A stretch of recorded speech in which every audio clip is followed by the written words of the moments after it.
So in that scenario हम स्वरोजगार पे कैसे जा सकते हैं? ठीक है, ये चीजें हमें पीछे खींचनी है।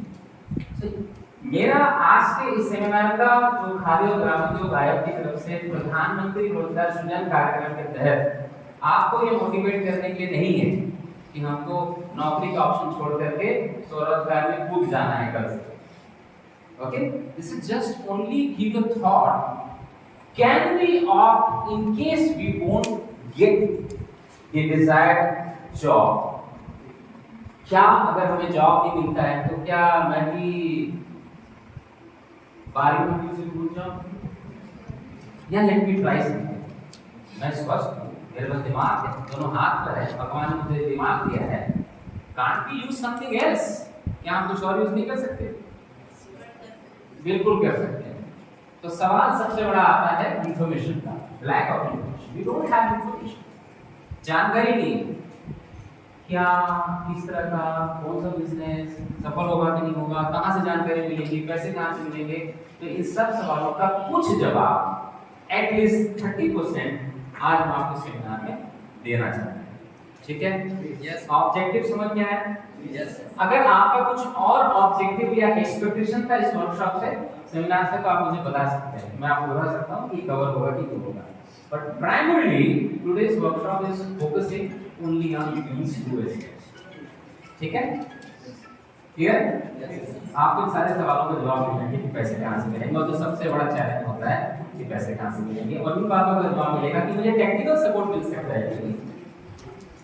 एज पर माई इंटरेस्ट, मेरी जानकारी के हिसाब से ये हो सकता है कि नहीं हो सकता है। आइए समझ में? ओके, तो नाम से जैसा क्लियर हो रहा है, ध्यान से देखिए, पढ़िए।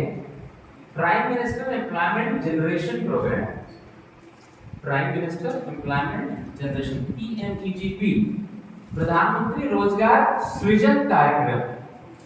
तो इसको प्राइम ऑफिस इसको पढ़ के क्या लगता है? मैं आपको रोजगार देने आया,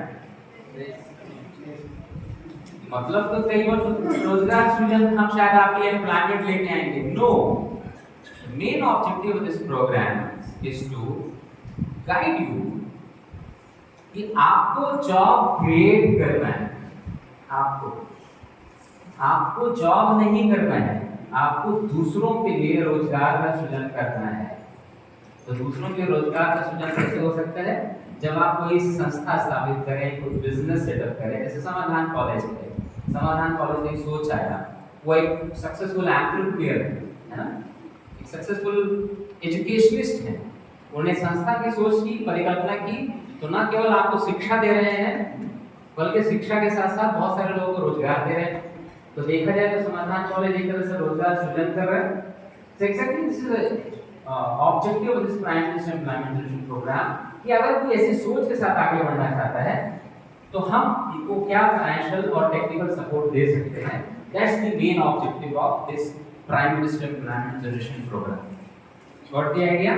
तो ये आपको रोजगार नहीं दे रहा है, आपको इतना सक्षम बनाने के लिए आगे बढ़ रहा है कि आप दूसरों को रोजगार दें और अपना लाइवलीहुड को कमाएं ही कमाएं।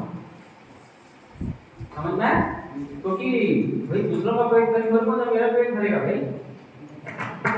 अभी तो उसके लिए आपको प्रोग्राम आपको जानकारी देगा कि प्रोग्राम कैसे रन होता है। ऑब्वियसली आपने ऊपर देखा है, सबसे ऊपर कौन सा मंत्रालय दिख रहा है? बोर्ड में मंत्रालय, सबसे ऊपर देखिए दिख रहा है ministry of micro small and medium enterprises, right? दिख रहा है? सूक्ष्म लघु मध्यम उद्यम मंत्रालय, भारत सरकार। This is the ministry.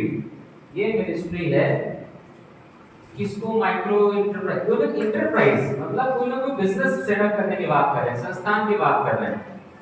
तो माइक्रो स्मॉल एंड मीडियम, तो माइक्रो क्या होता है, स्मॉल क्या होता है, मीडियम जरा फटाक से मैं आपको बता देता हूँ। कोई भी ऐसी संस्था जिसमें इनिशियल, कोई भी ऐसा बिजनेस जिसमें इनिशियल इन्वेस्टमेंट 1 करोड़ से कम लगता है, उसको हम माइक्रो एंटरप्राइज बोलते हैं as per the definition of MSME. ठीक है, कितना बताया मैंने? 1 करोड़ से कम, तो किसमें आएगा? सूक्ष्म में आएगा, माइक्रो में आएगा। 1 करोड़ से 10 करोड़ के बीच का अगर इन्वेस्टमेंट लगता है, ठीक है, तो वो कहलाता है स्मॉल। माइक्रो के बाद आ गया स्मॉल, छोटा, लघु। और अगर 20 करोड़ से कम का इन्वेस्ट, 10 करोड़ से ज्यादा और 20 करोड़ से कम, तो वो कहलाएगा मध्यम। और कोई ऐसा बिजनेस जिसमें 20 करोड़ से ऊपर का लगता है तो वो इस मंत्रालय के अंतर्गत नहीं आता।